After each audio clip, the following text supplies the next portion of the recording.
Can you give me your thoughts on virtual, in-person, and hybrid sales, training, coaching, development, call it what you like?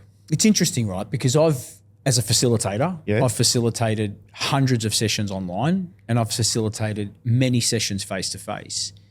I think if you are an individual that really embraces learning, you'll get an outcome from both. However, I must admit, face-to-face for me is so much better because you've got energy. You've also got people around you. And this is the other thing that I think there's a lot of chat about why should employees go back to the office? It's worked for a number of years. But I can tell you, Dave, I learned a lot of my skills in selling, not through sessions, but listening to others talk. Like I loved being in that environment where there was, 5, 6, 10, 20 sellers on the phone. You're hearing how they handle objections. You're hearing how they do elevator. Like it was awesome. Like I'll be like, this is sick. I love the way that he's saying X. I'm going to do that. I stole most of the stuff that I learned in my scripts from other people, right? The way they said it, how they would get up and their energy when they're on calls, right? So for me, if I translate that into training or into events, that's why face-to-face, I think you can't replicate it because you've got individuals' energy, you're hearing how people are receiving it. Like it is awesome. That's why I go to events every single year as a participant, right? I spend so much money going to events myself because I want that learning. Yeah.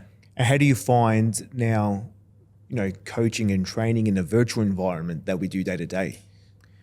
Look, I think obviously with what we're doing, Dave, it's a little bit differently, right? Because we are using the virtual elements, but it should never be the only part of your learning journey. Mm-hmm. So what we do, for example, should form part of multiple things that individuals do. We're doing it ourselves, Dave. Yeah, not the only thing. It's not the only thing, yeah. Right? And again, this is coming back to that learning mindset. If we've got that learning mindset, we're going to try to find multiple ways. And this is, again, what I love.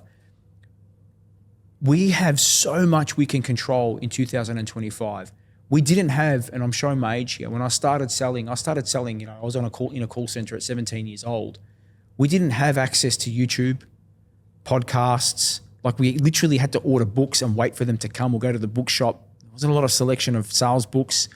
You instantly can go on YouTube and look for a video on the anatomy of a cold call, right? You literally can go on LinkedIn. You've got some of the best sellers, like Morgan, Jen Allen, Leslie, like I can reel them off. They are giving you tips, golden tips on how to sell every day. Like you can take that, engage with it, and you'll improve. Like we have so much content available to us, yeah?